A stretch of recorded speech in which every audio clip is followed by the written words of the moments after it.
G'day YouTube, Turbo Tristan here. Today we're finally getting the new clutch installed.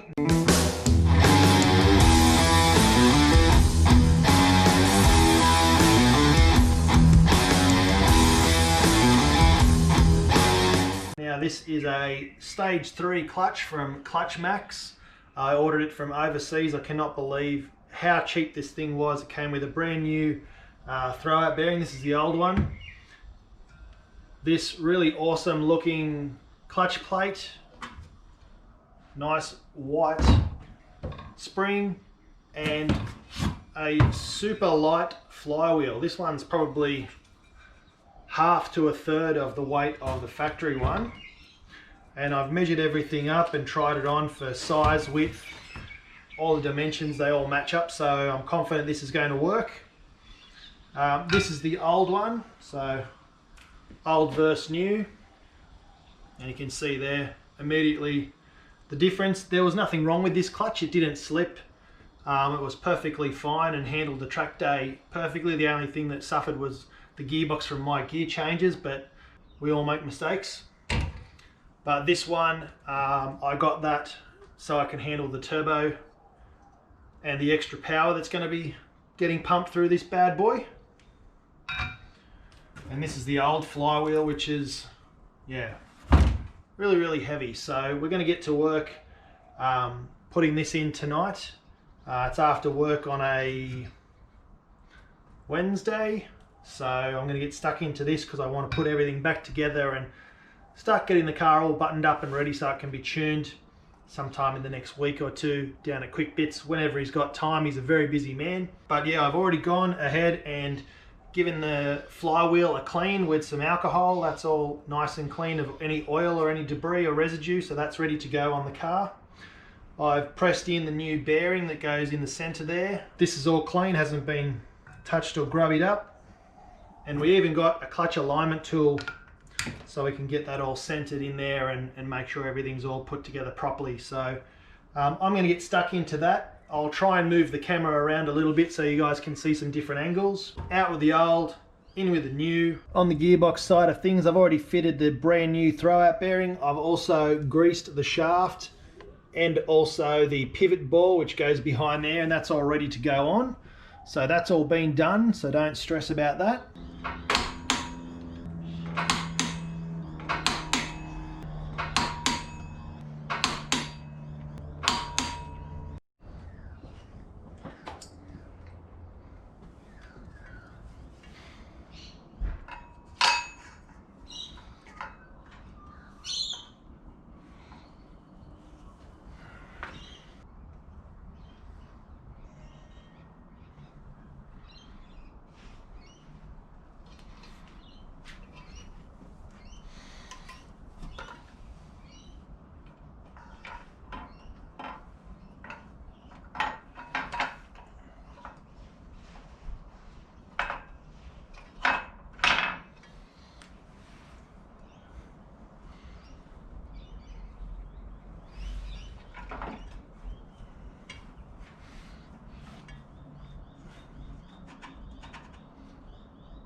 It's day 2.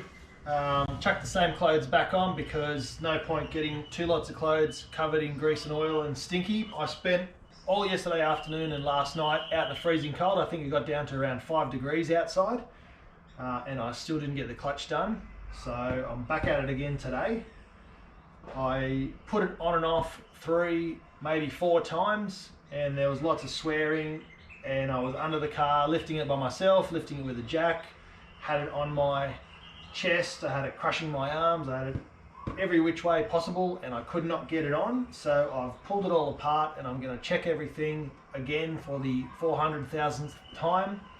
I'm going to measure with my verniers and make sure everything lines up. So this is the standard clutch and standard flywheel that came out of the Civic, and this is the clutch alignment tool that came with the new clutch. And I went ahead and checked that the splines all work and match, and that fits perfectly on there. There's no extra teeth, nothing's missing. And then this is the spigot bearing there, and that also goes through perfectly, so that tells me that's the perfect size. And the same thing on the one that I've put in the car.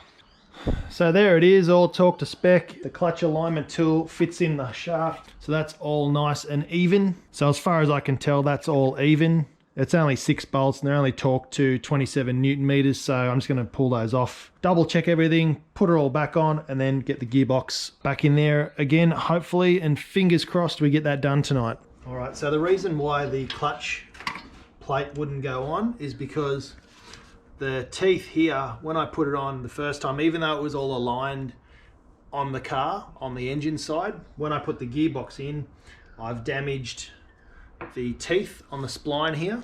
So it should just slide on like this. And when I first pulled everything apart, it wouldn't slide on at all. So I was having a lot of trouble with it sticking. So I had to, it fits now, but what I had to do was clean out these teeth here at the front face, and then I used a little hacksaw blade just to clean the tips of every single spline hole, just so it was smooth again and not smashed flat. And then I just massaged it back onto the spline there. So it's all good to go now. I'm going to put it back onto the flywheel, get it all aligned again, and then try and get this on there more centered this time so it doesn't damage those teeth again.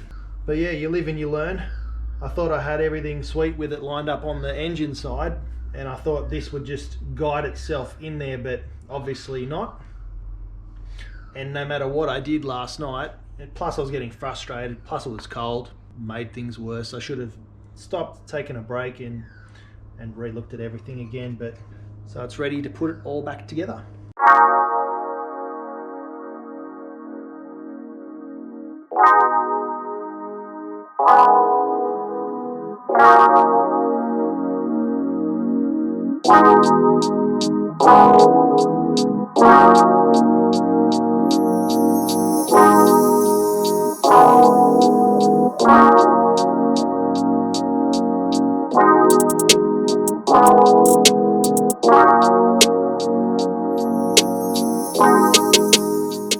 And hopefully talking everything down for the last time.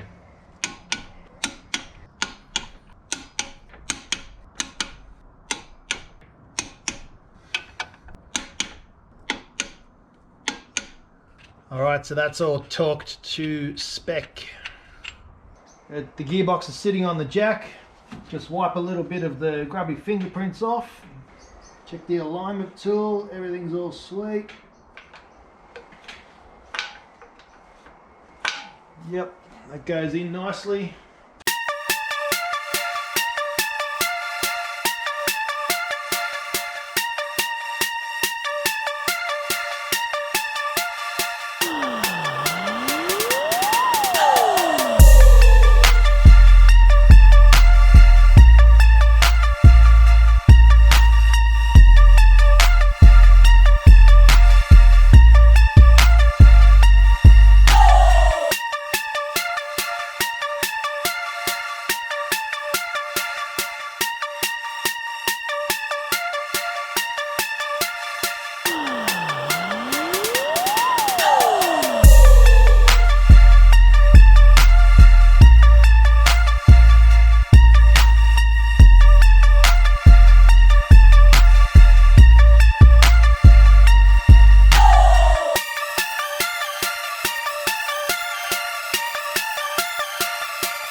I'm just going to take a break from buttoning everything up on top down. I'm going to make sure that I don't forget to put in the gear oil because I've drained all of that out. I'll be using Newlon, of course. Always recommend their stuff. And I'm going to stick some, while I'm going, I'm going to stick some smooth shift in there. Extra insurance, so hopefully that helps prolong the life of the gearbox.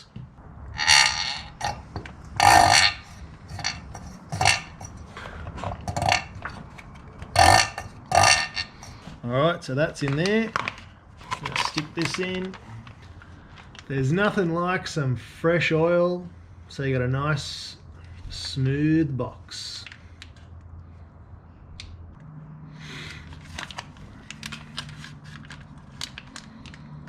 Alright, so I already took 1 litre. The light died on the camera, so I've got the fluoro light, so hopefully it's okay. Let's see how much more it takes. That's what you want to see. You want to see it dribbling out like that and making a big mess everywhere. That's how you know it's got the right amount in there. 1.5 litres, plus or minus the little bit that I used with that smooth shift. That's a 17mm bolt, so we'll just nip that up.